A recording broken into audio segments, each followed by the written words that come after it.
Thân chào cả nhà, không nên xem chùa đâu đó. Nhớ đăng ký, like, comment để ủng hộ team nha.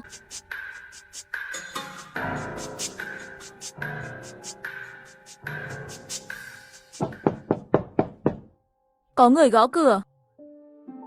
Bây giờ là khoảng 10 giờ tối. Trong căn hộ chật hẹp này, tiếng gõ cửa vang lên khắp phòng. Nhưng trong nhà tối tăm và tĩnh lặng, không ai trả lời. Mặc dù không ai trả lời, nhưng trong phòng không phải không có ai.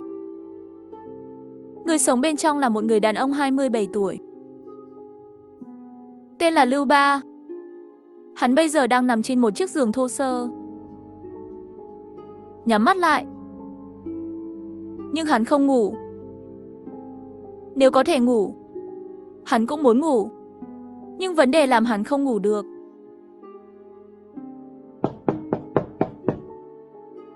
Lại có tiếng gõ cửa. Lưu Ba vẫn im lặng, cũng không có ý định đứng dậy mở cửa.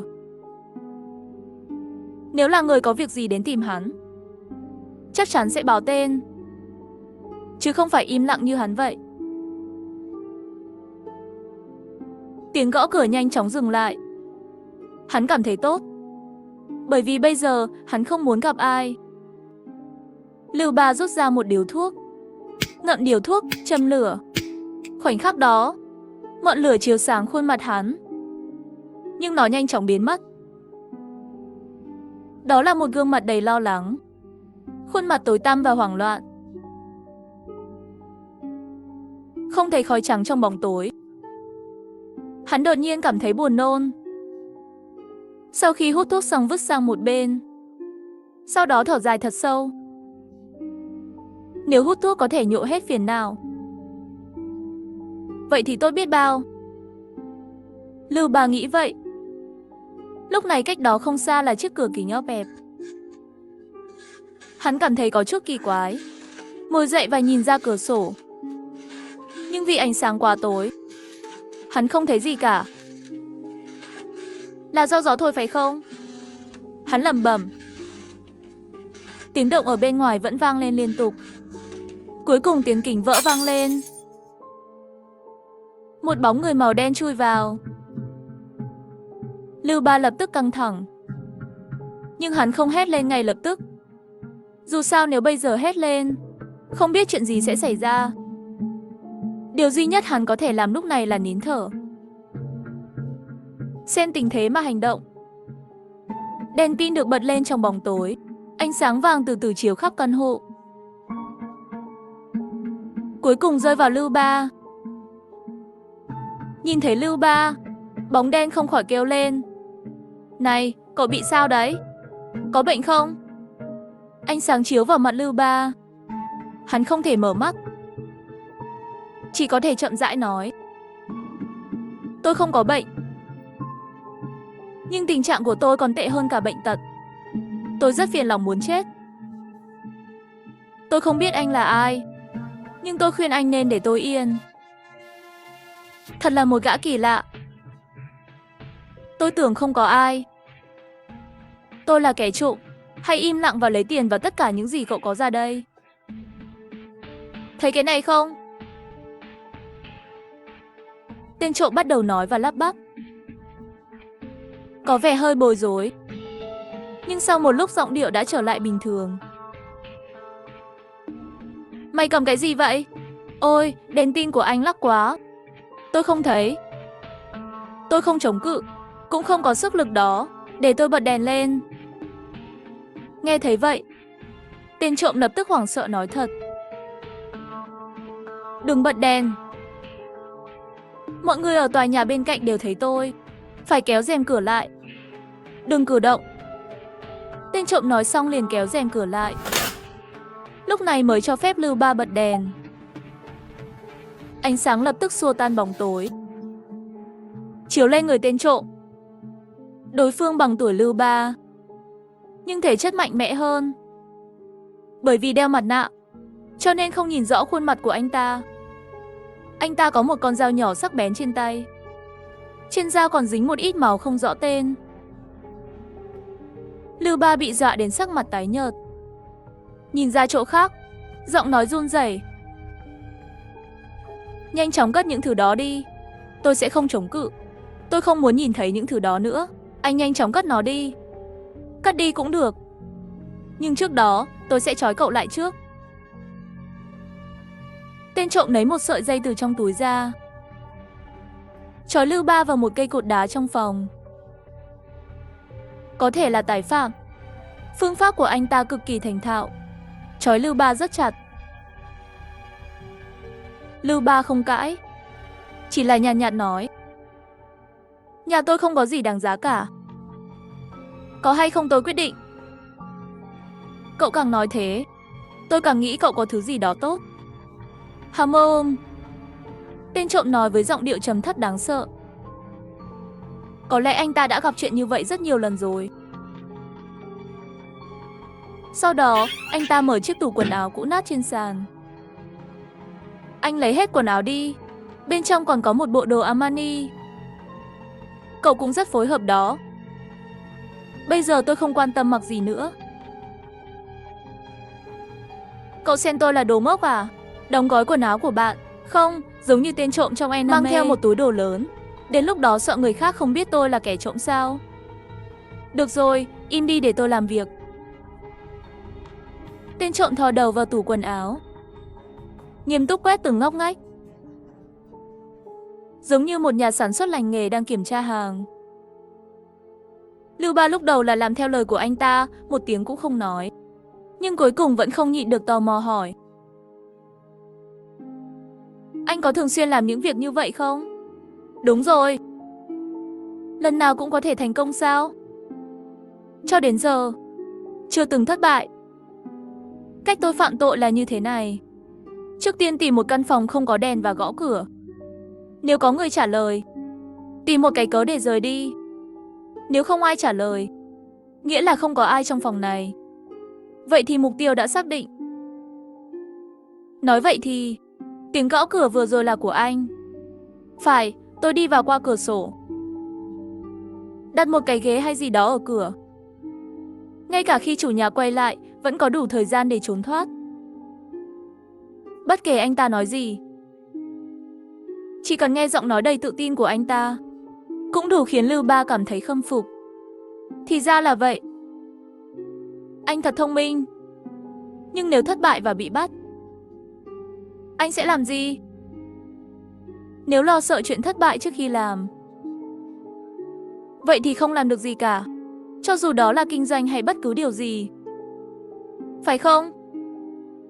Lưu Ba vừa gật đầu vừa trả lời. Nói như vậy cũng có lý. Nhưng anh quá tự tin rồi. Tự tin đến mức khiến người ta ngưỡng mộ. Tên trộm sau khi nghe xong giọng nói trở nên thương hại. Hai mắt phía trên mặt nạ cũng lộ ra vẻ thương hại. Cậu có vẻ quá đa cảm. Như vậy không tốt. Lo lắng có ích gì? Trong thời đại này, cuộc sống cần một trái tim mạnh mẽ, tự tin và hành động. Chỉ thế thôi. Nếu tôi cũng có tính cách như anh thì tốt rồi. Nếu cậu muốn, hoàn toàn có thể. Tính cách không được sinh ra, mà là do chính mình nỗ lực phát triển. Nhưng vẫn phải hỏi lại, điều gì khiến cậu tuyệt vọng như vậy?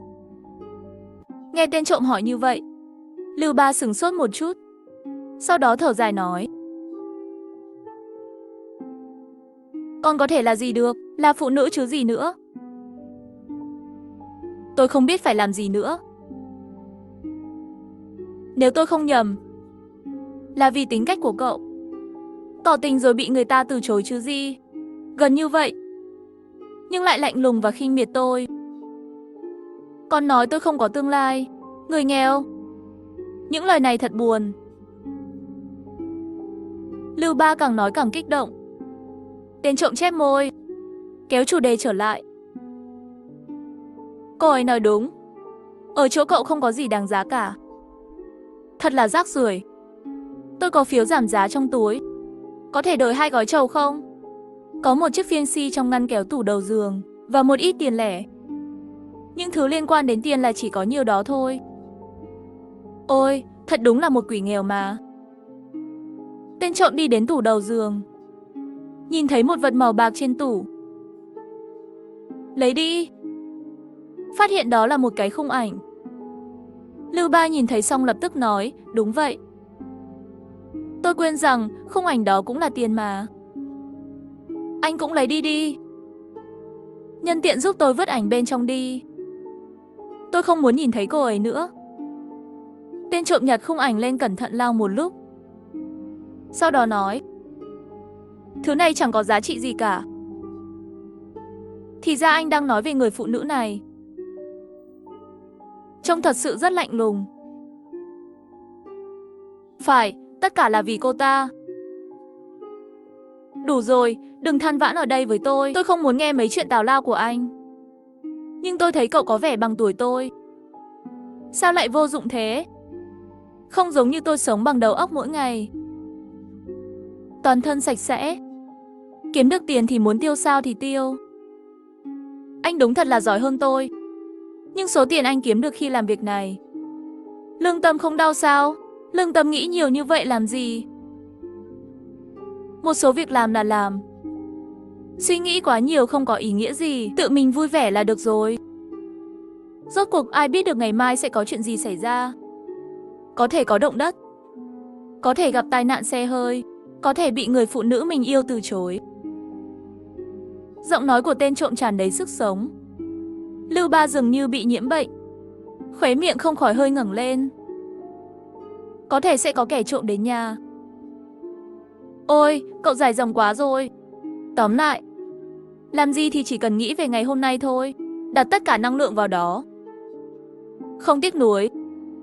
Ngày mai sẽ xảy ra chuyện gì? Mặc kệ nó. Đây không phải là chuẩn mực của thời đại này sao? À, tôi hiểu rồi. Bây giờ tôi tràn đầy sức sống. Sau này tôi sẽ học hỏi từ anh. Sống cuộc sống giống như anh. Vừa rồi tôi vẫn còn lo lắng về việc làm thế nào để sống trong tương lai. Nếu không gặp anh, tôi không biết ngày mai sẽ như thế nào. Cảm ơn anh đã đến đây để trộm. Đang nói thì ngoài cửa lại vang lên tiếng gõ cửa. Tên trộm bất ngờ, cảnh giác ngay.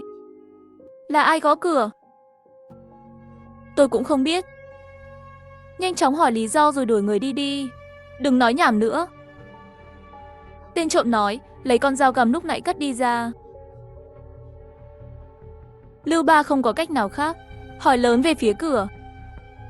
Có chuyện gì không? Người ngoài cửa trả lời. Chào bạn, làm phiền bạn muộn thế này. Chúng tôi là cảnh sát. Nghe thấy vậy, mặt tên trộm này lập tức biến sắc. Tốc độ nói chuyện với Lưu Ba cũng tăng nhanh. Sao cảnh sát lại ở đây? Cậu đã báo cảnh sát. Tôi bị trói như thế này sao có thể? Quên đi, tôi sẽ chạy trước. Không kịp. Có lẽ dưới lầu cũng toàn là cảnh sát. Tên trộm mở rèm cửa. Sau khi thấy dưới lầu có rất nhiều cảnh sát, thất vọng nói. Nhưng làm sao tôi có thể như vậy? Tình huống này, Lưu Ba không cảm thấy may mắn vì điều này. An ủi tên trộm mượn một bộ. Sao anh không trốn trong tủ quần áo? Tôi sẽ đuổi họ đi. Cậu xem tôi là kẻ ngốc à? Trốn trong tủ quần áo, rồi cậu dẫn cảnh sát vào. Không phải giống như ba bơ trong chậu sao? Tôi sẽ không làm gì cậu đâu. Tôi sẽ ra khỏi đây. Những gì anh nói cũng có lý. Đổi lại tôi cũng cảm thấy làm như vậy không được. Có đúng không? Tôi trốn trong tủ quần áo. Sau đó, anh giả vờ là tôi. Đó là Lưu Ba đi mở cửa. Mê mơn, phương pháp này tốt. Vừa vặn giọng nói, ngoại hình và kích thước cơ thể của chúng ta không khác nhau nhiều. Nhưng sao cậu lại tốt bụng như vậy? Bởi vì anh đã dạy tôi phải sống như thế nào. Đi xuống, thế thôi. Tên trộm gật đầu. Dùng dao cắt sợi dây thừng đang trói Lưu Ba ra. Giọng nói ngoài cửa có vẻ mất kiên nhẫn. Chúng tôi là cảnh sát. Mở cửa ra. Nếu không sẽ đột nhập. Lưu Ba chui vào tủ quần áo. Tên trộm tháo mặt nạ ra và đi ra cửa. Nào, tôi đang mặc quần áo. Tên trộm mở cửa. Thấy 3 cảnh sát đề phòng đứng ở ngoài cửa. Một trong những cảnh sát hỏi: "Đây là nhà Lưu Ba phải không?" Á Hạc: "Vâng, là tôi. Muộn như vậy vất vả cho các anh rồi. Đuổi theo tên trộm suốt đến đây sao?" "Tôi không thấy tên trộm nào ở đây." Câu trả lời của tên trộm là hoàn hảo, giống như tín ngưỡng cuộc sống của anh ta vậy. Anh ta vừa cười vừa nói, rất tự tin. Nhưng cảnh sát nghe xong lời này lại nhíu mày. "Cậu đang nói gì vậy?" "Đừng giả vờ, chúng tôi đến để bắt cậu. Chúng tôi tìm thấy một xác phụ nữ ở bãi biển, ngực bị lưỡi dao sắc đâm thủng. Sau khi điều tra của chúng tôi, người cuối cùng ở bên nạn nhân là cậu." "Giết người gì?" "Các anh nhầm rồi à?" "Không, tôi không phải Lưu Ba." "Không phải Lưu Ba, cậu vừa đích thân thừa nhận rồi. Hơn nữa, chúng tôi cũng không mù. Đây là thứ chúng tôi thu được từ video giám sát của cậu. Cậu còn có lời gì để biện hộ?" "Không phải tôi." Không đợi tên trộm nói xong, 2 cảnh sát đè anh ta xuống đất. Cổ họng bị đè lên, không nói được nữa, chỉ có thể hét lên thảm thiết. Vào lúc này, con dao nhỏ trong túi anh ta cũng rơi ra. Ngay cả vũ khí giết người cũng mang theo bên mình. Có vẻ như chúng tôi không cần phải lục soát phòng nữa. Cảnh sát đều găng tay cho tên trộm. "Đưa anh ta rời đi." Chờ bên ngoài không có động tĩnh, Lưu Ba từ trong tủ quần áo đi ra. Sau khi xác nhận không có ai trong phòng, thì thầm: "Người phụ nữ đó quá lạnh lùng, tôi đã giết cô ấy ngay lập tức." Đang lo lắng không biết có nên đầu thú hay không, thì gã này lại xuất hiện. Không chỉ dạy tôi cách sống cuộc đời còn lại, giúp tôi trốn, tránh một vụ bắt giữ. Một số việc làm là làm, sau này hối hận không có ý nghĩa gì. Cuộc sống, tự mình vui vẻ là được rồi. Tôi nghĩ anh ta nói đúng. Vẻ mặt Lưu Ba trở nên vui vẻ, khác với trước kia. Hắn mặc bộ đồ Armani duy nhất trong tủ, ra khỏi cửa.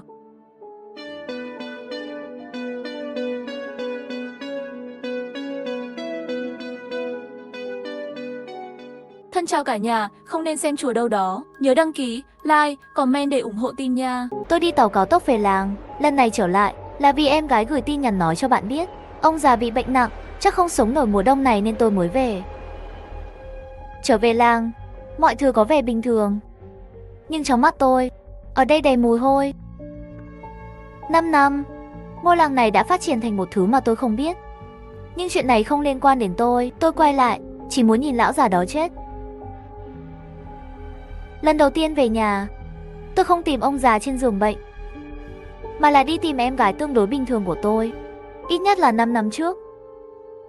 Nó vẫn bình thường. Đến phòng của em gái, nhưng tôi không thấy bóng dáng của cô ấy. Tôi tưởng em ấy đổi phòng rồi, nhưng tôi đã lục soát toàn bộ tòa nhà và không tìm thấy em ấy. Nó giống như biến mất khỏi không khí, ngay cả dấu vết tưởng ở cũng không có. Cái lão già đó không thể tin được nữa. Thế là tôi đến nhà bên cạnh, định hỏi em gái đi đâu rồi. Hắn nghe nói tôi hỏi chuyện của em gái, thậm chí còn không cho tôi vào nhà, chỉ mở một khe cửa, lộ ra nửa khuôn mặt và nói với tôi: 5 năm rồi anh không về, có rất nhiều chuyện xảy ra trong làng. Em gái của bạn, cô ấy. Gặp hắn nửa ngày không nói chuyện, tôi vội hỏi: Tô Nguyệt làm sao vậy? Không biết sợ hay sao nữa.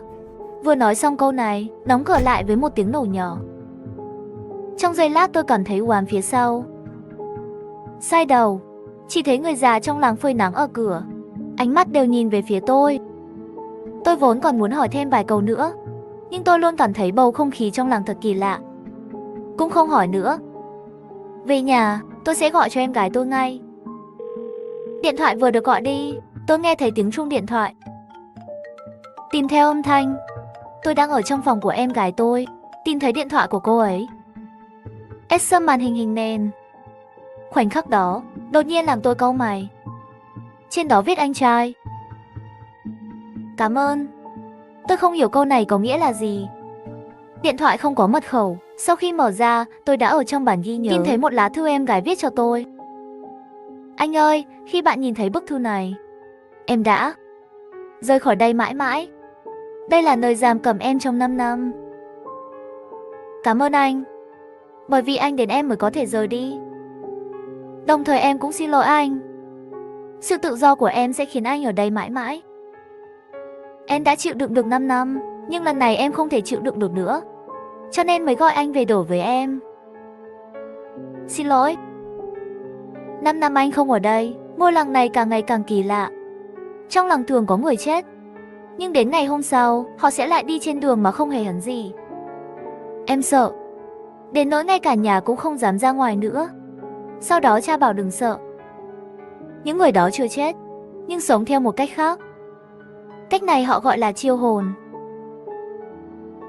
Năm đó hắn ép chết mẹ, cũng chỉ là muốn mẹ thông qua phương thức chiêu hồn luôn ở bên chúng ta. Chỉ là có chút tai nạn thôi, để người mẹ thực sự chết. Ông ấy nói với em, miễn là em ở lại làng, sẽ không quay lại nhà mẹ. Có một số quy tắc bất thành văn trong làng này. Chỉ cần tuân thủ, họ sẽ không làm gì anh. Anh ơi, mặc dù anh không thể rời khỏi đây nữa, nhưng nếu anh muốn sống bình thường ở nơi này, nhất định không được xáo phạm những quy định này của làng. Thứ nhất, khi màn đêm buông xuống, trong đó nửa đêm lúc là giống người nhất, đừng có quá nhiều liên hệ với họ. Nếu họ giao tiếp với anh, hãy chắc chắn kết thúc cuộc trò chuyện trong vòng 3 câu. Điều 2, khi anh có thể, khi nhìn thấy cả mặt trời và mặt trăng trên bầu trời, hãy nhìn kỹ. Có một cánh cửa trong không gian, đừng mở bất cứ thứ gì khi gõ cửa, cũng đừng trả lời. Thứ 3 là trong làng, đừng bao giờ nhắc đến chuyện đó, những người đã chạy trốn khỏi làng, ví dụ như em và mẹ. Nếu ai đó nói với anh về chúng ta, đừng trả lời. Điều 4, khi anh xáo phạm bất kỳ quy tắc nào ở trên, anh sẽ bị họ theo dõi. Khi ngủ vào ban đêm, hãy chắc chắn để thắp 3 ngọn nến đỏ ở đầu giường và ngủ trước khi nến cháy hết. Nếu trong lúc đó nghe thấy có người gọi anh, đừng trả lời. Điều 5, khi có người chết trong làng, mỗi gia đình cần gửi một người phụ thuộc đến hội trường thực hiện nghi thức chiêu hồn thống nhất. Nghi lễ phải làm theo đúng hình thức quy định của trưởng thôn. Điều 6, nếu người chết là người nhà và vừa vặn với lễ hội, cần phải thực hiện 2 nghi thức chiêu hồn. Một trong những cuộc gọi đó phải diễn ra lúc nửa đêm. Điều 7, khi anh nhìn thấy đèn đỏ ở cổng làng, đèn lồng, nghĩa là gia đình đã chết, đừng vào, cũng đừng nhận lời mời làm khách của họ. Điều 8, ngày lễ. Bất kỳ lễ hội, quy tắc làng đầu tiên sẽ không còn được áp dụng. Trong làng có thêm một phong tục tặng phong bì màu đỏ cho nhau. Khi người trẻ gửi cho anh phong bì màu đỏ, anh có thể trả lại một phong bì màu đỏ và từ chối. Nhưng người lớn gửi cho bạn phong bì màu đỏ, dù sao cũng không thể từ chối. Điều 9 nói rằng anh đã chấp nhận phong bì màu đỏ. Bên trong phong bì màu đỏ hầu hết sẽ không phải là tiền mặt. Đó là những gì họ muốn anh làm. Khi mở phong bì màu đỏ, hãy chắc chắn thắp một ngọn nến đỏ trước mặt. Trong tất cả phong bì màu đỏ, chọn 3 điều anh nghĩ rằng có thể làm. Phần còn lại bị thiêu rụi. Điều 10, khi anh đối đầu với những linh hồn đó, đừng cố ý làm tổn thương họ. Có lẽ anh có thể giành được một chiến thắng nhất thời, nhưng hậu quả chắc chắn không phải là điều anh có thể gánh chịu. Anh ơi, em chỉ có thể giúp anh được thế thôi. Nếu anh gặp phải những điều khác không thể giải quyết được, anh có thể đến cửa hàng nhỏ ở đầu làng, tìm một người tên là Doãn Chính Lâm. Anh ấy là người đáng tin cậy. Luôn yêu em. Tô Nguyệt. Đọc xong lá thư này, tôi thở dài. Thở dài không phải vì em gái tôi nói dối tôi, mà là vì tôi vẫn chưa biết em ấy đã trải qua những gì trong 5 năm qua. Nếu tôi có thể biết sớm hơn, cho dù nó không giấu giếm, tôi cũng muốn trao đổi với em. 5 năm trước, lão già đó đã ép mẹ tự tử. Trong còn tức giận, tôi định đưa em gái tôi ra khỏi đây, nhưng lúc đó chỉ có em gái 13 tuổi, tâm trí chưa trưởng thành, không muốn đi với tôi. Nếu lúc đó phương pháp của tôi cứng rắn hơn một chút, có lẽ. Chưa đợi tôi buồn, đột nhiên phía sau có tiếng ho. Quay đầu lại, đó là ông già đáng lẽ phải ở trên giường bệnh, không biết từ khi nào đã đến phía sau tôi. Con trai, cuối cùng con cũng về rồi. Tiểu Nguyệt, mau rót cho anh trai một ly nước đi. Hắn vừa hét lên, một bên tự mình đi đến phòng tắm, dùng cốc nước lấy Maternal nước, rồi tự mình uống. 5 năm không gặp, tôi không ngờ ông ta lại biến thành bộ dạng này. Có lẽ đây là báo ứng. Tôi không để ý đến anh ta. Sau khi rời khỏi nhà, đi thẳng về phía cửa làng. Tôi muốn kiểm tra những gì em gái nói không thể rời khỏi làng. Rốt cuộc là như thế nào không thể rời khỏi? Chẳng lẽ còn có người ở cửa thôn chặn ta sao? Bởi vì làng không lớn, không lâu sau tôi đã đến cổng làng. Nhưng cảnh tượng nhìn thấy trước mắt lập tức làm tôi giật mình. Chỉ thấy con đường ra khỏi làng dẫn vào đất liền, bị cây lớn chặn đường, tạo thành một khu rừng. Nhìn vào dấu vết của rễ cây, không giống như cách đây không lâu. Nhưng tôi mới đi qua con đường này 2 tiếng trước, không thể xuất hiện từ hư không được. Với sự nghi ngờ, tôi muốn bước chân vào khu rừng này. Nhưng lúc này, phía sau có một giọng nói gọi tôi ra. Này, tôi khuyên anh đừng vào, trừ khi bạn muốn đèn lồng đỏ trước cửa nhà mình. Quay đầu lại, chỉ thấy một người đàn ông ngậm một điếu thuốc trong miệng. Người đàn ông đứng trước cửa một cửa hàng nhỏ. Nếu tôi không đoán sai, người này chính là Doãn Chính Lâm mà em gái tôi nói. Một người đàn ông trong làng tôi chưa từng thấy. Cái quái gì thế này? Tôi hỏi. Hắn hít một hơi thuốc lá, nhìn tôi với ánh mắt kỳ lạ. Sau đó chậm rãi trả lời không bình luận. Vậy bạn có biết Tô Nguyệt không? Nó là em gái tôi tiếp tục hỏi. Doãn Chính Lâm không trả lời, quay lại quầy bán hàng. Nếu bạn muốn mua một cái gì đó, tôi hoan nghênh nếu bạn muốn nói chuyện với tôi. Xin lỗi, tôi không thể tiếp. Dù sao cũng không phải nói gì cũng được. Nghe thấy vậy, tôi chợt nhớ đến những gì em gái tôi nói không phải là đắt tiền. Trong làng, đừng nhắc đến những người chạy trốn khỏi làng. Ví dụ như tôi và mẹ. Nhận ra mình nói sai, tôi không hỏi nữa. Quay lại, những người trong làng lại bắt đầu nhìn tôi với ánh mắt kỳ lạ. Khóe miệng còn lộ ra nụ cười quỷ dị. Xem ra hôm nay tôi đã phạm phải 2 lần rồi, quy tắc trên mà em gái nói. Quay đầu lại, Doãn Chính Lâm đã chuẩn bị cho tôi một túi đồ và nói rằng tổng cộng 188 tiền mặt hay mã quét. Tôi lấy cái túi, bên trong có khoảng 10 cây nến đỏ. Cần nhiều như vậy sao? Còn mấy cây nến nữa bạn nhận tôi 188. Càng nhiều càng tốt, yên tâm tuyệt đối. Hâm mông, nếu em gái tôi không nói rằng bạn đáng tin cậy, tôi đâu có tin thằng khốn này đâu. Tôi vốn muốn hỏi anh ta thông tin liên lạc, nhưng ngay từ đầu, hắn nhìn tôi với ánh mắt khinh bỉ. Chắc cũng sẽ không đưa cho tôi không hỏi. Sau khi rời khỏi cửa hàng, tôi đã đi thêm một vài kỷ niệm nữa có thể rời đi đường làng. Nhưng những con đường này hoặc là bị rừng cây chặn lại, hoặc là bị gành cắt đứt, không có lối thoát. Đi qua rừng hoặc nằm trong dòng nước, tôi không biết điều gì sẽ xảy ra. Nhưng em gái nói không thể rời đi, chắc chắn sẽ có nguy hiểm. Nhưng tôi đành phải quay lại đường cũ. Khi về đến nhà, đã hơn 3 giờ chiều rồi. Lão già lại nằm trên giường. Có thể là tiểu không kiểm soát, trong phòng hẳn có mùi hôi. Tôi không quan tâm đến anh ta, mệt mỏi một ngày, tôi cũng định nghỉ ngơi một chút. Sau khi dọn dẹp phòng và đi tắm, thời gian đã gần 5 giờ rồi, bầu trời dần tối dần. Nằm trên giường, tôi nhìn đi nhìn lại quy tắc làng trong lòng em gái tôi. Thực ra có một khoảnh khắc, tôi cũng nghi ngờ những gì em gái tôi nói. Dù sao thời gian 5 năm hoàn toàn có thể thay đổi một người. Vì vậy, tôi đã sử dụng điện thoại của em gái tôi gọi cảnh sát. Tôi nghĩ nó sẽ giống như nhiều câu chuyện khác. Điện thoại không gọi được, hoặc đối phương nói điều gì đó mà họ không hiểu. Không ngờ, điện thoại đã được kết nối trực tiếp. Tôi nói với viên cảnh sát ở đầu dây bên kia, kể chuyện xảy ra với mình. Họ nhanh chóng tìm ra rồi, ngôi làng nhỏ của chúng tôi tên là làng Tân Phúc. Ngay khi tôi nghĩ rằng tôi đã nhìn thấy hy vọng, bên kia lập tức đổ một chậu nước lạnh cho tôi. Chào bạn, chúng tôi hiểu rằng cả làng Tân Phúc cách đây 4 năm bị phá rỡ do sửa chữa đường cao tốc. Xin hỏi bạn có nhầm không? Khi nghe những lời này, tôi liên tục xác nhận xem mình có trả lời nhầm số không. Cũng nhiều lần xác nhận đối phương có thật sự là cảnh sát hay không. Tôi thậm chí còn yêu cầu họ kiểm tra vị trí của tôi. Kết quả là họ cũng không thể định vị điện thoại của tôi. Tôi cố giải thích, nhưng chuyện này làm sao người bình thường có thể tin được. Sau khi nhận được phê bình của đối phương, tôi nhận ra thực tế. Những gì cảnh sát nói là sự thật. Điều đó có nghĩa là những người trong làng này bây giờ, ngoại trừ tôi không còn sống, hoặc là họ không còn là những người mà tôi biết nữa. Chờ đã, trong 5 năm qua, em gái tôi và tôi luôn giữ liên lạc. Mặc dù có rất nhiều chuyện em ấy sẽ không nói với tôi, nhưng chuyện như phá rỡ chắc không đến mức giấu tôi đi. Hơn nữa, Nếu ngôi làng này không có sinh vật sống, vậy chắc là em tôi đã bị họ chặt xác rồi. Nếu nó đúng như tôi đoán, vậy thì chỉ có một khả năng giải thích được tất cả. Đó là làng Tân Phúc nơi tôi đang ở bây giờ không cùng một không gian với thực tế, và ngôi làng này vẫn còn sống. Không biết mình đã bước vào không gian này, ngoại trừ... Chưa đợi tôi suy nghĩ xong, đột nhiên cửa phòng đóng lại, có tiếng gõ cửa.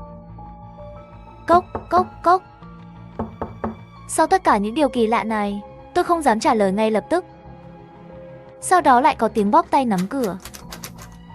Tôi có thói quen khóa cửa. Cửa không mở được. Tôi nhìn thời gian. Lúc này đã là 5 giờ rưỡi chiều rồi. Có lẽ... Nghi ngờ, tôi kéo rèm cửa ra. Lúc này mặt trời sắp lặn. Trên bầu trời lại sớm treo một vòng trăng tròn. Mặt trời và mặt trăng cùng hiện không phải là hiện tượng bất thường. Nhưng nửa giờ trước bầu trời vẫn còn nhiều mây. Bây giờ chỉ còn lại vài đám mây. Thật là trùng hợp.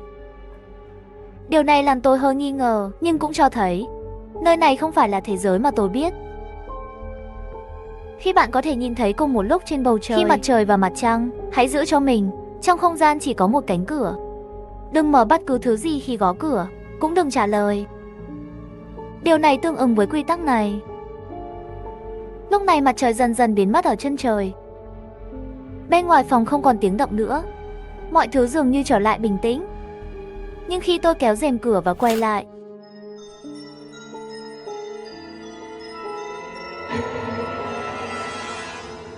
một ông già mà tôi hoàn toàn không biết đang nghiêng đầu đứng trước mặt tôi. Tôi không biết, tôi có tâm lý mạnh mẽ, vẫn sợ không gọi được. Dù sao, giây thứ hai tôi nhìn thấy anh ấy, liền theo bản năng nhấc chân đá hắn bay đi. Ông già ngã xuống đất. Cánh tay cuối cùng bị gãy. Nhưng anh ấy như không sao, bắt phô bâu lên khỏi mặt đất. Tôi nhìn cánh cửa phía xa, cửa không mở. Làm sao hắn vào được? Cửa tủ quần áo. Tiểu Nguyệt. Tại sao những quy định này không được viết rõ ràng? Chỉ là không biết liệu cửa sau có tính không? Không có nhiều thời gian để suy nghĩ. Trước khi ông già đứng dậy, tôi tiện tay cầm túi đựng nến đỏ bên cạnh lên, trốn trong tủ quần áo. Lát nữa, bên tai bắt đầu truyền đến bàn tay gõ tủ quần áo. Trong bóng tối, tôi sờ từ trong túi, bắt lửa vào một cây nến đỏ, thắp sáng. Trong khi tôi đang nghĩ, ông già kia có khi mở cửa không? Bên ngoài đột nhiên ngừng đập. Cửa tủ từ từ mở ra một khe, hiện cái đầu lệch của ông già đó ra. Ngươi ăn chưa? Ông già hỏi tôi câu này. Tôi không dám trả lời, cũng không dám làm ra động tác quá lớn. Cho đến khi tôi phát hiện ra ông ấy dường như không thể nhìn thấy tôi mới dám cử động cơ thể. Ngươi bao nhiêu tuổi? Tôi chuyển cơ thể sang phía bên kia tủ quần áo. Ông già vẫn nhìn chằm chằm vào chỗ đó, hỏi một số câu hỏi khó hiểu. Rồi ông ấy lại bắt đầu hát. Điều kỳ lạ là mỗi bài hát hắn chỉ hát một câu. Em là của anh. Cười đi của táo nhỏ. Bây giờ tôi mệt mỏi, chỉ muốn ngủ một giấc. Ngay cả khi bầu trời sụp đổ cũng không thể ngăn cản tôi. Đừng thay thế anh ta. Đường chân trời rộng lớn là tình yêu của tôi. Vì vậy, tôi thắp 3 ngọn nến và đặt chúng trước mặt tôi, rồi nhắm mắt lại. Đêm nay bởi vì thật sự quá mệt mỏi và bài hát ru của ông già, tôi ngủ rất ngon. Cho đến khi tiếng hát của ông già ngừng lại, cửa tủ đột nhiên đóng sầm lại khiến tôi tỉnh dậy. Đêm nay mới kết thúc. Ra khỏi tủ quần áo, tôi định ngủ trên giường thêm một lúc nữa. Dưới lâu đột nhiên có tiếng động nhỏ. Tô Giao, bạn có ở nhà không? Tô Giao. Tôi không muốn nói chuyện với anh ta, nhưng không thể chịu nổi anh ta cứ la hét, rồi xuống lầu mở cửa. Vì chuyện hôm qua, dường như cả đêm không ngủ. Trên mặt có 2 quầng thâm khổng lồ. Có chuyện gì vậy? Tôi hỏi anh ta. Nó đề cập đến những gì trong tay và nói. Đúng vậy, không phải bố cậu bị ốm sao? Đây là thuốc mà trưởng thôn bảo tôi đưa cho anh ta. Cậu nói ông ta. Tôi không muốn quan tâm đến ông ta. Nếu không bạn giúp thêm một việc nữa, cho ông ta uống thuốc. Được. Nghe câu trả lời này, trong lòng tôi đột nhiên run lên. Được. Trong ấn tượng của tôi, Phát Tiểu căn bản sẽ không đồng ý yêu cầu như vậy. Anh ta sẽ ném thuốc cho tôi để tôi tự xử. Sao anh lại biến thành thế này? Chuyện gì đã xảy ra? Đối mặt với vấn đề này, hắn không trả lời, mà là lướt qua bên cạnh tôi, đi thẳng đến phòng của ông già đó. Ngay khi tôi không thể hiểu được cả trăm lần, trong phòng đột nhiên có tiếng hét. Vào phòng, tôi và Phát Tiểu vừa gặp nhau. Có chuyện gì vậy? Tôi hỏi. Hắn chết rồi. Khoảnh khắc tôi nghe tin này, tôi vừa vui vừa buồn. Vui vẻ là vì thủ phạm đã giết mẹ tôi 5 năm trước, cuối cùng cũng chết. Buồn là vì hôm nay là đêm tế lễ. Đêm tế lễ. Khi có người chết trong làng, mỗi gia đình phải gửi một người phụ thuộc đến hội trường tổ tiên để thực hiện nghi thức chiêu hồn thống nhất. Phải làm theo đúng hình thức quy định của trưởng thôn. Các nạn nhân là người nhà và vừa vặn với lễ hội, cần phải thực hiện 2 nghi thức chiêu hồn. Một trong những cuộc gọi đó phải diễn ra lúc nửa đêm. Đám tang của lão già đó do trưởng thôn toàn thần phụ trách. Tất cả những gì tôi phải làm sau khi mọi thứ đã sẵn sàng, thực hiện nghi thức. Cái gọi là nghi thức này, tôi vốn không muốn làm. Nhưng trong khoảnh khắc tôi từ chối, ánh mắt của người già trong làng đều bắt đầu trở nên hung dữ lên. Đặc biệt là trưởng làng và một số người già gần trăm tuổi. Cái nhìn đó như gặm nhắm tôi. Phải kính lão đắc thọ. Trong tuyệt vọng, tôi chỉ có thể đồng ý. Lễ chiêu hồn đầu tiên là đúng 12 giờ trưa. Trước 12 giờ, trong ngôi đền tổ tiên có rất nhiều người. Mặc dù trong quy định của làng em gái nói mỗi gia đình chỉ cần gửi một người, nhưng rõ ràng cả làng đã đến. Quan tài của lão già đó đặt trước linh bài của tổ tiên, mà trưởng thôn đang đứng bên quan tài nhìn chằm chằm. Mở. Theo lệnh của trưởng làng, buổi lễ chính thức bắt đầu. Mọi người xếp hàng trừ tôi. Cắn ngón tay, lấy một giọt máu của mình, nhỏ giọt vào cái bát trong tay trưởng làng. Hóa ra cái gọi là nghi thức chiêu hồn này là thu thập máu của cả làng. Ngay khi tôi nghĩ đó không phải là vấn đề lớn, thôn trưởng đem cái bát đó đựng máu của cả làng, máu đã đưa cho tôi. Cái này là sao? Tôi hỏi. Uống đi. Sau khi uống, cha của ngươi mới có thể hóa thành xác, mãi mãi tồn tại trên thế giới này. Vậy tôi có thể từ chối không? Tôi không muốn cái thứ đó. Không đợi tôi nói xong, đột nhiên những thanh niên to lớn trong làng đã trói tôi từ phía sau, sau đó mạnh mẽ lấy cái bát đó, máu chảy vào miệng tôi. Tôi muốn chống lại, nhưng không thể làm gì được. Sau khi uống bát máu đó, tôi quỳ trên mặt đất nôn mửa rất lâu, cho đến khi những người trong ngôi đền gần như biến mất, tôi mới bình tĩnh lại. Lúc này trưởng làng đi tới trước mặt tôi, trên mặt lộ ra một nụ cười kỳ quái. Hắn từ trong túi móc ra một phong bì màu đỏ. Hôm nay là đêm lễ, lễ nghĩa không thể ít. Đây là phong bì màu đỏ cho bạn. Nhìn phong bì màu đỏ, tôi cười khổ. Tiếp theo, lễ hội đến bất kỳ lễ hội nào, làng có thêm một phong tục tặng phong bì màu đỏ cho nhau. Khi người trẻ gửi cho bạn phong bì màu đỏ, bạn có thể trả lại một phong bì màu đỏ và từ chối. Nhưng người lớn gửi phong bì màu đỏ, dù sao cũng không thể từ chối. Phong bì màu đỏ đi mẹ kiếp. Thật sự là mưa không ướt. Còn nữa, tối nay tiến hành một lần chiêu hồn. Nhớ đến đây đúng rồi nhé. Nếu không, này. Trưởng thôn vừa nói vừa rời khỏi từ đường. Nụ cười kỳ lạ trong miệng không bao giờ dừng lại. Mặc dù hắn chưa nói xong, nhưng tôi hiểu ý nghĩa. Mẹ nó, làm trưởng thôn thật sự coi mình là quan. Sau khi hoàn toàn bình phục, tôi đã rời khỏi ngôi đền. Ưu tiên hàng đầu, phải tìm cách làm sao mới có thể không đi từ đường, hoặc làm thế nào để sống sót ra khỏi đó. Em gái không biết giải pháp, vậy chỉ có thể đi tìm Doãn Chính Lâm thôi. Trên đường đến cửa hàng tạp hóa làng, lại có mấy người già nhét cho tôi phong bì màu đỏ.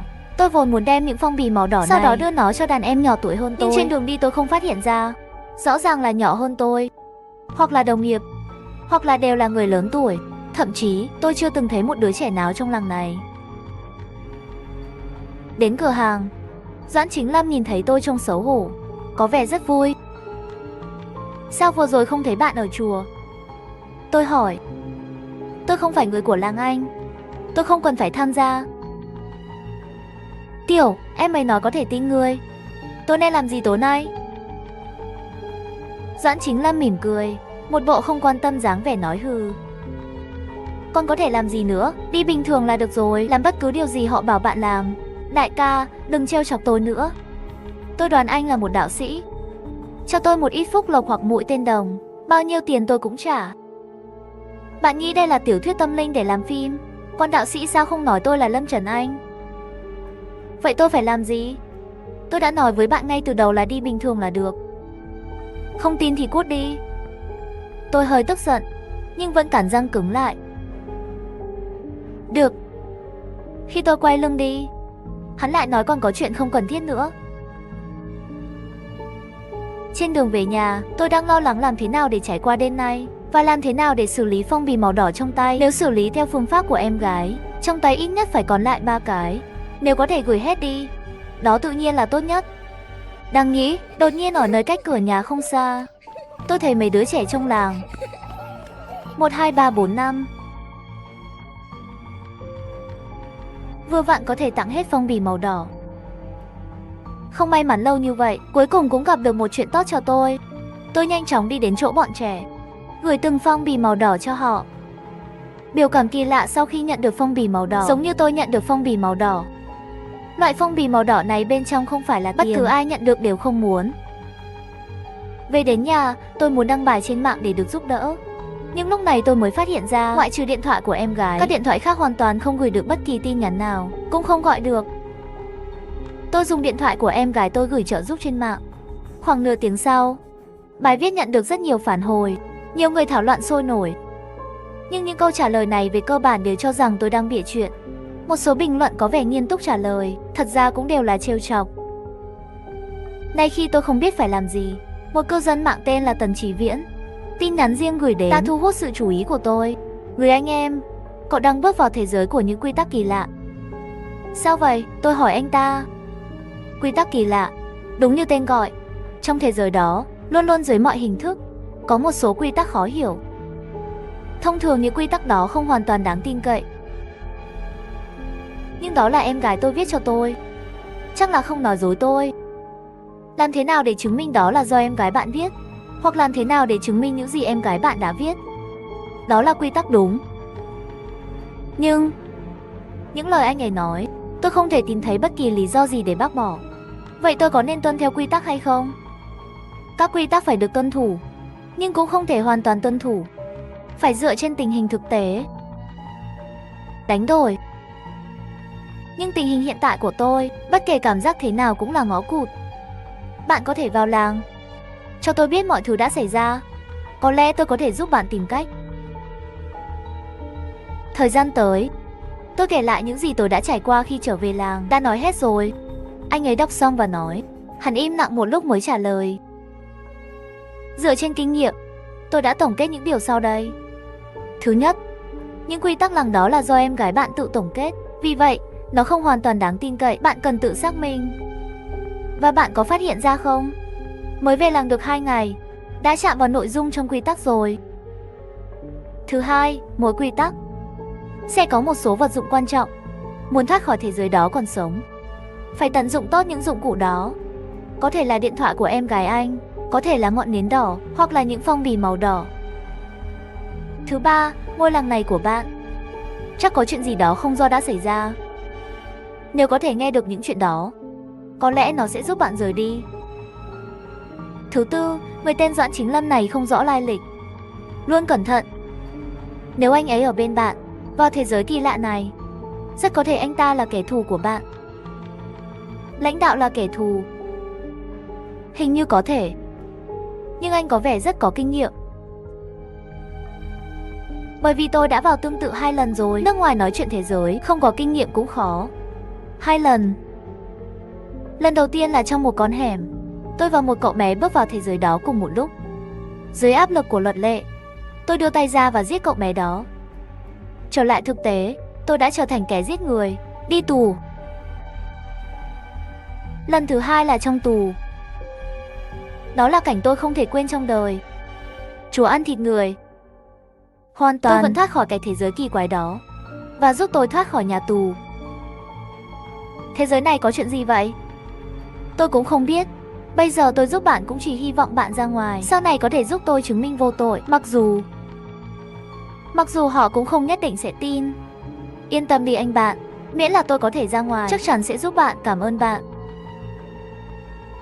Sau khi kết thúc chat, tôi đã nghiên cứu kỹ điện thoại của em gái tôi và những ngọn nến đỏ. Điện thoại của em gái tôi có thể liên lạc với thế giới bên ngoài là bởi vì bên trong điện thoại có một thẻ điện thoại màu đen bất thường. Thẻ này từ đâu ra? Có lẽ là chính Lâm đưa cho. Và những ngọn nến đỏ, nghĩ lại chuyện tối qua. Trong trường hợp thắp nến đỏ, ông già đó không làm gì tôi nữa. Như vậy xem ra chỉ có hai khả năng. Một là những cái gọi là linh hồn đó sợ hãi nến. Thứ hai, họ sợ những ngọn nến đỏ đang cháy, nhưng nó không quan trọng. Cả hai không xung đột, chỉ cần mang theo nến đỏ. Đối với những phong bì màu đỏ nhận được, bây giờ em rằng không có cách nào để khám phá. Sau đó nhân lúc trời còn chưa tối, tôi lại đến nhà nhỏ, gõ cửa nhà anh ấy. Khi cánh cửa mở ra, Phát nhỏ lại thò ra nửa cái đầu. Thấy tôi, hắn thậm chí còn đóng cửa lại một chút. Đừng sợ, lần này tôi đến đây chỉ để hỏi thôi. 5 năm trước, sau khi tôi rời làng, chuyện gì đã xảy ra ở đây? Im lặng một lúc. Từ từ. Không có gì xảy ra sau khi anh đi. Chính trưởng làng đã cho chúng tôi một cuộc sống hạnh phúc. Nghe những lời như bàn thảo này, tôi lập tức cảm thấy có gì đó không ổn. Tôi phát hiện ngoài Phát, tôi chưa từng thấy ai trong gia đình anh ấy. Mỗi lần đến nhà anh ấy cũng là mở cửa nói chuyện với tôi. Nhân tiện, sức khỏe của mẹ bạn bây giờ thế nào? Trước đây tôi nghe nói sau khi bà ấy sinh em gái bạn, tử cung có vấn đề. Thế là tôi hỏi anh ta. Nhờ ơn của trưởng làng, mẹ tôi bây giờ sức khỏe rất tốt. Trưởng làng cũng sẽ điều trị tử cung. Hắn không trả lời câu này của tôi. Nếu không có gì khác, đừng nói chuyện nữa, tôi có việc phải làm. Nói xong lời này thậm chí còn không đợi tôi nói lại, hắn đóng sầm cửa lại. Được rồi, bây giờ tôi hiểu rồi. Ngôi làng này đã trở thành như thế này, rất có thể là do trưởng làng gây ra. Lúc này đã là 5 giờ rưỡi chiều rồi. Bầu trời dần tối dần. Nhìn lên, những đám mây trắng trên bầu trời như được lệnh, tản ra bốn phía, tiết lộ một vòng trăng tròn kỳ lạ. Mặt trời đã lặn từ lâu rồi, vì vậy tôi không phải lo lắng về việc xáo phạm quy tắc đó. Trong con đường làng tối tăm, hình như có rất nhiều người không quen biết, lấp lánh trong bóng tối. Xem ra buổi diễn đêm lễ hội này thật khó khăn. Phần còn lại tôi ở nhà nghỉ ngơi. Cho đến 10 phút đầu tiên, tôi rời khỏi nhà với cây nến đỏ. Lễ sắp đến. Cho dù bây giờ đã là đêm khuya, ngôi làng vẫn náo nhiệt, thậm chí khiến người ta cảm thấy hơi đông đúc. Khác với quá khứ là bây giờ không còn tiếng pháo nổ và pháo hoa nữa.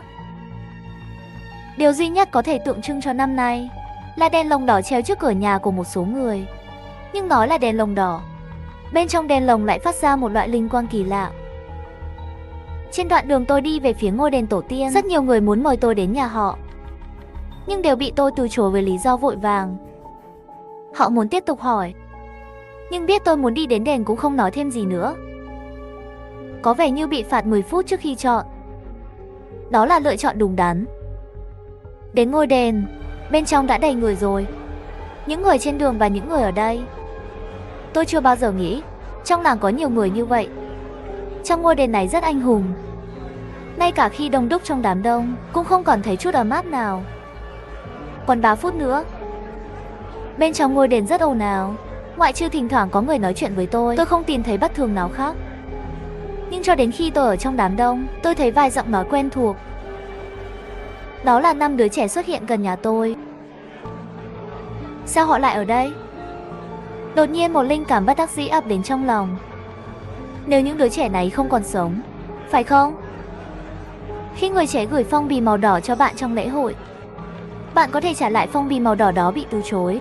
Nhưng người lớn gửi cho bạn phong bì màu đỏ, dù sao cũng không thể từ chối. Chẳng phải có khả năng họ lớn tuổi hơn tôi sao? Lúc này mấy đứa nhỏ kia hình như cũng để ý, nhìn theo hướng của tôi. Tôi không biết, gửi phong bì màu đỏ sẽ gây ra hậu quả gì, nhưng giác quan thứ 6 nói với tôi chắc chắn sẽ không có gì tốt xảy ra. Kiên trì 4 tuần, lúc này tôi mới phát hiện, không chỉ có 5 đứa trẻ nhìn tôi, mọi người trong hội trường đều nhìn tôi. Lúc này tôi cảm thấy vô cùng hoảng sợ, bản năng muốn thoát khỏi đây. Tôi chậm rãi lùi về phía lối ra của ngôi đền tổ tiên này, nhưng vừa đúng lúc này, một khắc đến trưởng thôn. Ôi, anh đến rồi. Đi với tôi. Tôi nhìn ra lối ra đền tổ tiên. Ngoài cửa đang đứng 2 thân ảnh to lớn. Có vẻ như lần này tôi đang ở trong tình thế tiến thoái lưỡng nan. Đi theo trưởng làng đến trước quan tài của lão già đó và ngồi trên một chiếc ghế trước quan tài. Mặc dù tôi có chút miễn cưỡng, nhưng trong tình huống này tôi chỉ có thể làm theo. Khoảnh khắc ngồi lên ghế, tôi lập tức cảm thấy đầu óc mình co giật, cơ thể khó hành động ngay lập tức. Cảnh tượng trước mắt xung chuyển dữ dội, như thể linh hồn đang rút ra. Ngay khi tôi nghĩ mọi thứ sẽ vui vẻ, một giọng nói quen thuộc và thân thiện xuất hiện trong đầu tôi. Con đừng sợ, cũng đừng nhượng bộ.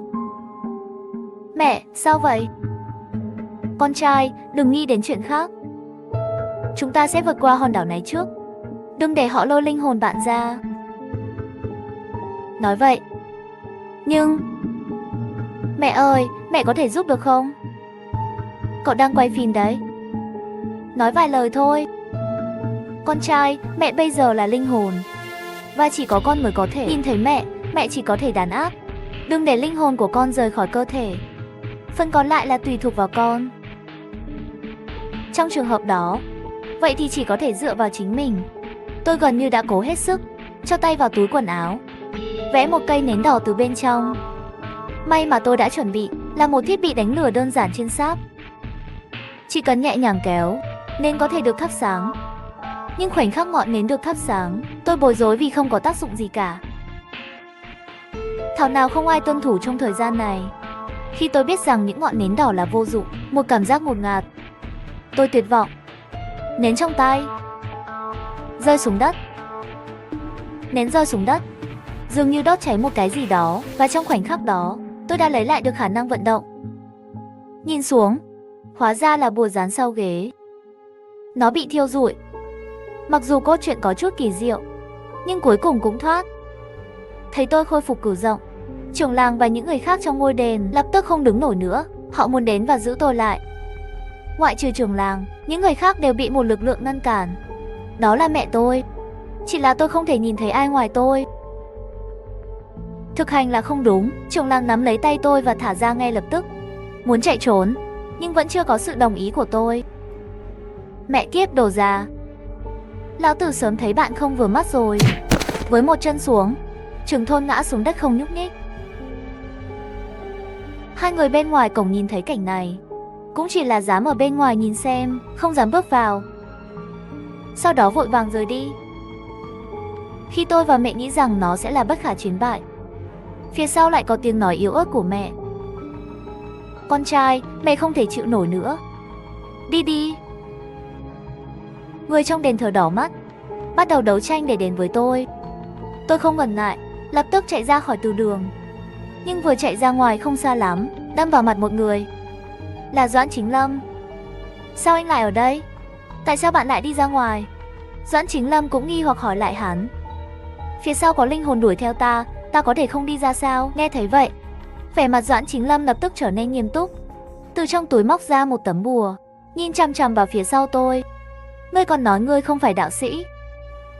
Cậu đi trước đi, tìm một chỗ trốn đi. Chỗ nào nặng vậy?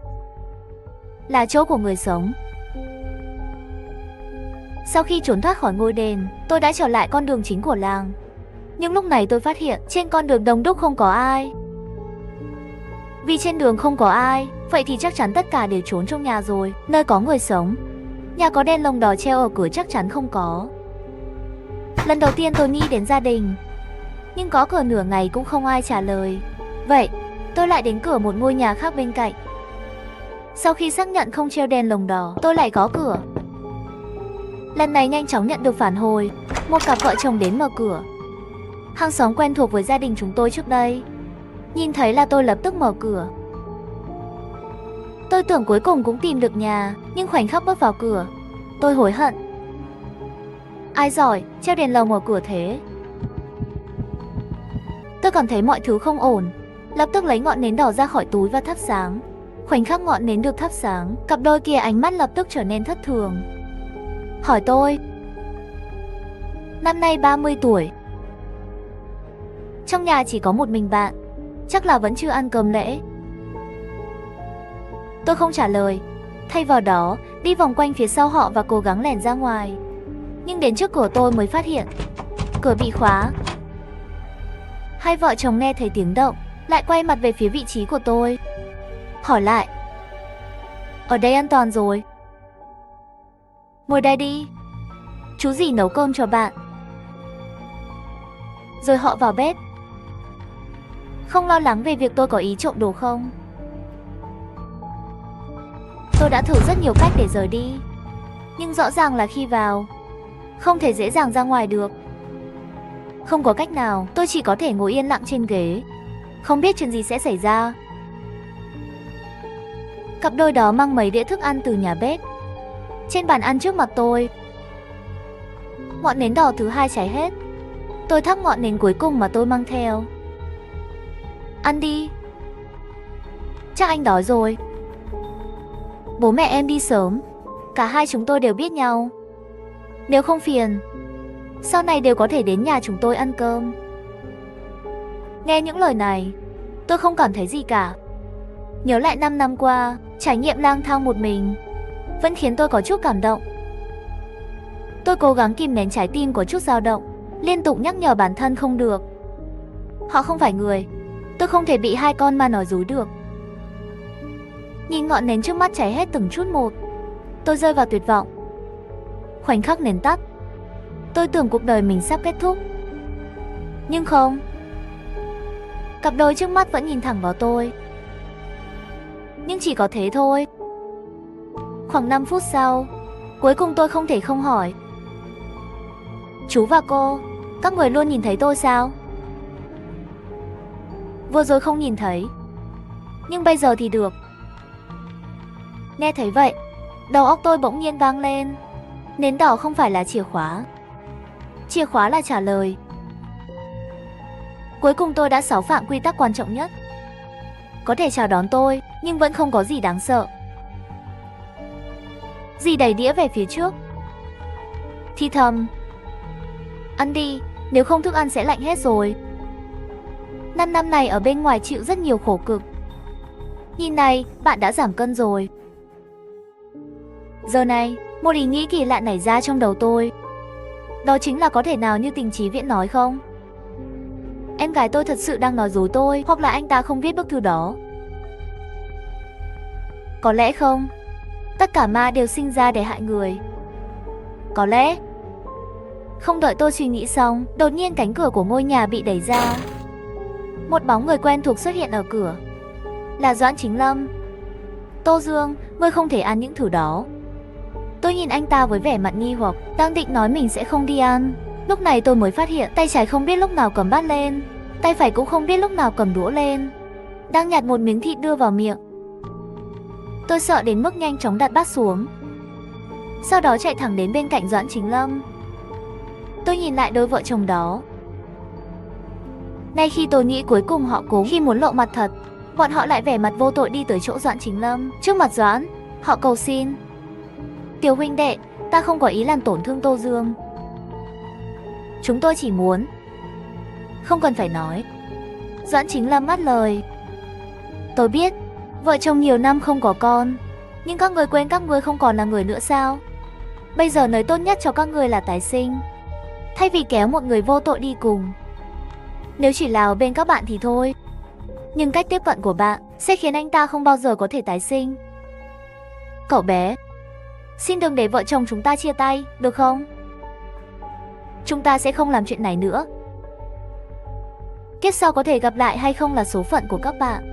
Nếu có duyên, tự nhiên sẽ gặp. Díu dít hồi lâu.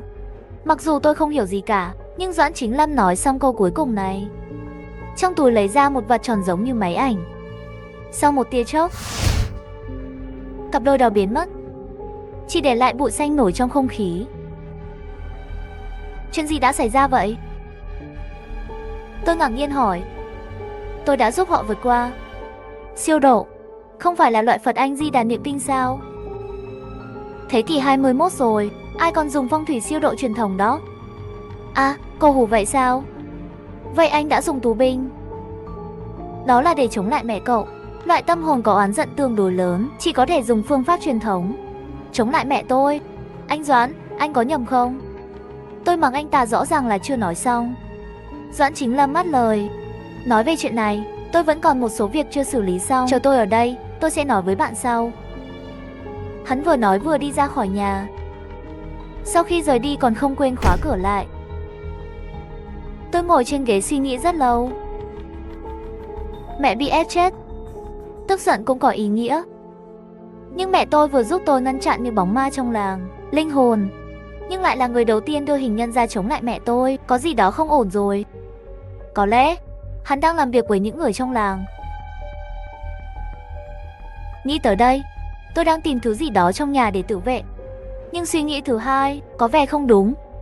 Nếu Doãn và người trong làng là một nhóm, lẽ ra anh ấy không nên giúp tôi, cũng sẽ không đem linh hồn của đôi vợ chồng đó siêu độ. Có vẻ như vậy, chắc chỉ còn lại khả năng đó thôi. Có lẽ làng này sẽ tồn tại trong không gian không thuộc về hiện thực này. Nguyên nhân là do mẹ tôi gây ra, ngay cả khi thủ phạm không phải là người đó. Chỉ có khả năng này. Đã qua 1 giờ sáng rồi. Khi cánh cửa mở ra, Doãn Chính Lâm cuối cùng đã trở lại. Quần áo của anh ấy hơi lộn xộn, một số vết sẹo trên cơ thể, dường như bất động với một cái gì đó. Cậu đã ở đâu? Chuyện gì đã xảy ra? Tôi hỏi anh ta không trả lời ngay, mà là châm một điếu thuốc. Cho đến khi hút xong mới chậm rãi nói. Những linh hồn còn lại trong làng đã bị tôi xử qua rồi. Chỉ là những người chưa chết có chút khó khăn. Nói xong câu này đi, có tiếng gõ cửa lớn. Ra khỏi đây đi. Anh đã làm gì với vợ và bố mẹ tôi? Tao sẽ cắt mày ra từng mảnh. Nhìn vào cửa hàng nhỏ. Giết vợ con tôi, không ra nữa, tôi sẽ nhốt anh trong đó. Bên ngoài có tiếng gọi mẹ. Doãn Chính Lâm lại không vội không chậm đi đến bên cạnh tôi, ngồi trên ghế bên cạnh. Cậu sẽ không đưa họ qua? Gia đình đều đã siêu độ rồi. Tôi nói trước.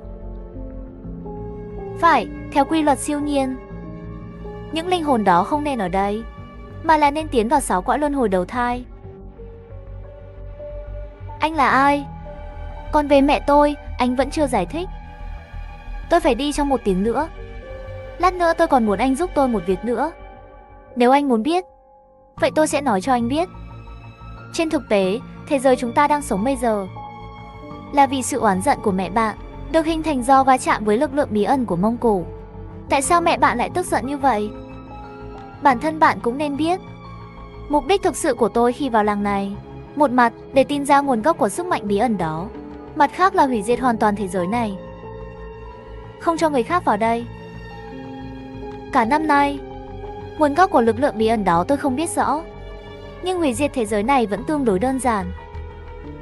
Bước đầu tiên là vượt qua mẹ của bạn, loại bỏ gốc rễ trước. Điều này có thể làm cho hắn không còn tồn tại như cô hồn dã quỷ. Tôi nghĩ bạn có thể hiểu. Có thể hiểu sau bao nhiêu năm, tôi vẫn có thể thấy hắn, nghe giọng hắn. Tôi đã rất hài lòng rồi. Bước thứ hai là những gì tôi vừa làm, vượt qua tất cả các linh hồn trong làng.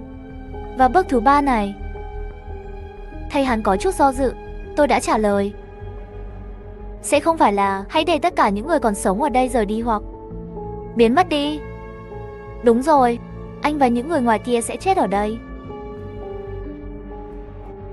Sao chúng ta không thể ra khỏi đây? Không, các anh ở đây lâu quá. Linh hồn và thế giới này, ngay cả khi tôi có cách để đưa bạn đi, các người cũng không sống được ở thế giới bên ngoài. Và tình yêu sẽ giữ cho thế giới này tồn tại. Nhưng không đợi tôi nói, Doãn Chính Lâm ngắt lời. Tôi biết anh đang hỏi gì. Muốn sống sót rời đi cũng có cách. Đó chính là trao đổi linh hồn với ai đó là có thể rời đi an toàn. Em gái của bạn đã sử dụng phương pháp này. Nhưng nếu thế giới này luôn tồn tại, sớm muộn gì em gái anh cũng sẽ quay lại. Tôi đoán anh cũng không muốn em gái lại đến đây chịu khổ. Thì ra là vậy. Vì vậy, mặc dù tôi có ý thức của riêng mình, nhưng bây giờ bên trong tôi là linh hồn của em gái tôi. Phải, nhưng các anh là huyết thống, cho nên linh hồn là của ai cũng không cần quá quan tâm. Tôi hiểu rồi, anh vừa nói anh muốn tôi giúp, chỉ là chết cùng với những người bên ngoài thôi. Lúc này những người bên ngoài đã bắt đầu phóng hỏa. Một luồng khói đen nồng nặc từ khe cửa chui vào. Đúng rồi. Và anh ta lấy ra một cái chai trong túi. Có một chai thuốc độc. Cậu là người thông minh, tôi nghĩ anh biết phải làm gì. Tôi biết, tôi sẽ trả lời. Nhưng tôi có một câu hỏi cuối cùng. Ngươi nói lúc ở từ đường, nếu tôi không làm những việc thừa, chuyện gì sẽ xảy ra? Rất đơn giản, linh hồn của bạn sẽ được kéo ra khỏi cơ thể, sau đó bị tôi vượt qua. Cuối cùng, những người ngoài kia cùng chết có lẽ chính là tôi. Nghĩa là quy tắc mà em gái tôi dành cho tôi đều là giả. Hắn lại nói dối tôi. Cũng không hoàn toàn là giả. Có lẽ hắn chỉ muốn anh chết bớt đau khổ thôi. Nói xong đi. Doãn Chính Lâm dường như sửng sốt một chút, trên mặt có chút buồn bã. Nhưng anh ta đứng dậy và nói, tôi nên đi. Trong lúc nói chuyện, Doãn Chính Lâm chậm rãi đi vào trong khói dày đặc, dần dần biến mất trước mắt tôi. Tôi không biết anh ấy đã dùng cách nào để rời đi, nhưng chuyện này không liên quan gì đến tôi nữa. Sói mòn tham lam của khói, mảnh không khí cuối cùng trong nhà. Tôi nhìn thuốc độc trên bàn. Những kỷ niệm lấy lên trong tâm trí tôi như đèn lồng. Tôi muốn chết như thế này, nhưng tôi biết là không. Tôi còn có việc chưa hoàn thành. Tôi không thể chết như thế này, cũng không thể chết như vậy.